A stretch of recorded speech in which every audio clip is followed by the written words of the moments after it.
अस्सलाम वालेकुम, welcome to my channel cook with Mrs Shahzad. आज मैं आपको बड़ी आसान और बड़ी मज़ेदार रेसिपी बताने लगी हूँ। जैसे कि रोज़े शुरू होने लगे, रमज़ान शुरू होने लगा है, तो इसमें मैदे में, जिगर में और मसाले में गर्मी हो जाती है, तो मैं आपको बहुत मज़ेदार और आसान तरीके से एक शरबत बनाने का तरीका बताती हूँ, जिसमें इमली और आलू बुखारे का शरबत बना के बताती हूँ। बड़ा आसान तरीका है इसका।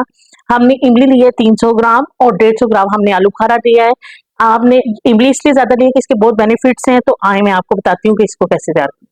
हम एक बोल लेंगे और उसमें हम ये सारी इमली डाल देंगे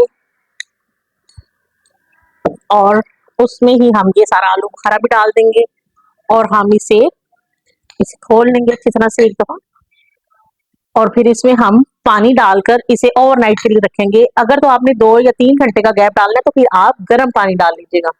तो मैं ओवरनाइट के लिए रखने लगी हूँ, तो फिर मैं इसको ऐसी ठंडे पानी में रख रही हूँ और इसको हम ढक कर रख देंगे। चलो जी, ओवरनाइट होगी है। अब हम इसे अब ये जो आलू बुखारा है इसको अलहदा से इसकी गुठलियां निकाल के तो ये अलहदा बर्तन में डाल देंगे, पल्प इसका सारा, और गुठलियां अलहदा कर देंगे। और इसी तरह इमली को भी अलहदा हम कर देंगे। पहले आलू बुखारे को करते हैं सारे को अलहदा और गुठलियां अलहदा करी जाते हैं। आलू बुखारे का पल्प निकाल के हमने अलहदा कर लिया और गुठलियां हमने अलहदा करनी है। इसी तरह से अब ये इमली है, इसको भी अच्छी तरह से मसल के और हम इसको अच्छी तरह से मसल के तो और इसको निचोड़ के सारे के सारे को साइड में करेंगे और पानी अलग कर लेंगे। ये जो इमली का पानी है इसको भी हम अच्छी तरह ड्रेन कर लेंगे। अच्छी तरह से हम इसे भी ड्रेन कर लेंगे। एक दफा फिर बर्तन में डालेंगे और इसमें थोड़ा पानी डालेंगे, इसे अच्छी तरह से मिक्स करेंगे और ये पानी भी अच्छी तरह से छान लेंगे ताकि सारा टेक्सचर हमें जितना चाहिए सारा अच्छी तरह से इसमें से निकल जाए और इसे छान लेंगे। आलू बुखारे का पल्प है ये सारा हम जग में डाल लेंगे अच्छी तरह से और हम इसको अच्छी तरह से स्मूथ सा हल्का सा ग्राइंड कर लेंगे। चलें जी, अब इसको हम ग्राइंड कर चलें जी, ये अब इमली का भी जो सारा पल्प निकाला था इसको भी कर लेंगे हम। हालांकि हमने इसे छान लिया था पर अच्छी तरह से हम इसको स्मूथनेस के लिए इसे भी ग्राइंड करते हैं। चलें जी, अब इमली के पल्प को भी हम दोबारा से ऐसे ही ग्राइंड कर लेंगे अच्छी तरह से। चलें जी, ये कढ़ाई में सारा पल्प डाल देंगे, अच्छी तरह से साफ करेंगे। ये इमली का भी सारा पानी जो है हम सारा डाल देंगे और इसे बॉईल आने देते हैं।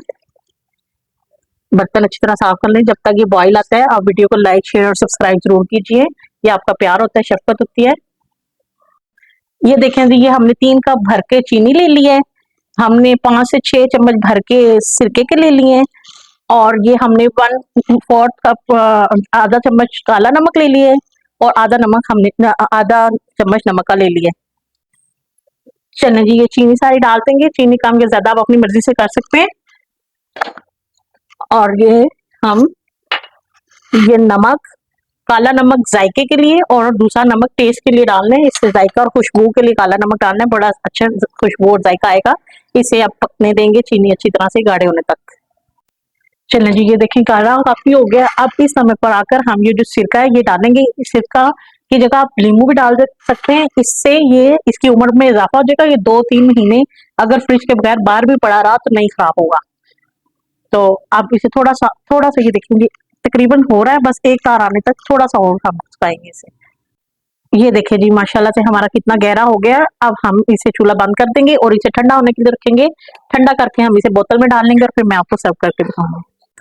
हमारा इमली और आलू बुखारे का शरबत बिल्कुल तैयार हो गया। मैं आपको इसको सर्व करके दिखाती हूँ। ये गिलास ले लिया हमने खूबसूरत सा, इसमें हम ये बर्फ डालेंगे। अब हम इसमें आलू बुखारे का शरबत डाल देंगे। ऐसे करके हम पानी डालेंगे जितना आपको चाहिए और इसको अच्छी तरह से मिक्स कर लेंगे। और ये बहुत मजेदार, लजीज और ठंडक से भरपूर, मैदे के लिए, जिगर के लिए, मसाने के लिए, रोजों में गर्मी खत्म करने के लिए सबसे बेहतरीन है। आप जरूर बनाइएगा, इस्तेमाल कीजिएगा, पिएगा और मुझे बताइएगा कि आपको कैसा लगा है। वीडियो को लाइक, शेयर और सब्सक्राइब जरूर कीजिएगा। इंशाअल्लाह ताला मैं मिलती हूँ आपको अपनी अगली वीडियो के साथ। तब तक के लिए अल्लाह हाफिज।